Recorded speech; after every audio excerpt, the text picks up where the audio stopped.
Hey guys, today I'm going to be talking about transparency and how to use the transparency tool to make images lighter or backgrounds lighter. So if we wanted to do a background, you always go to design, format background, picture or texture fill, and then we're going to go over and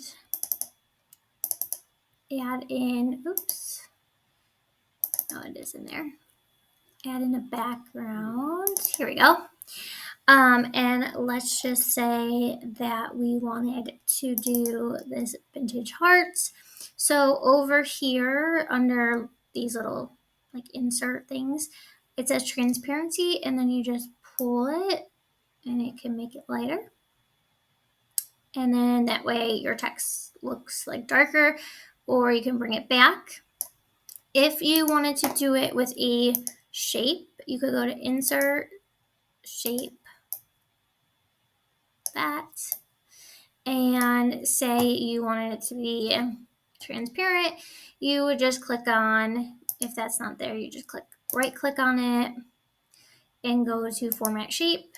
And this is where you can make the transparency. You can make it any color you want, and the like where you go, it's see-through.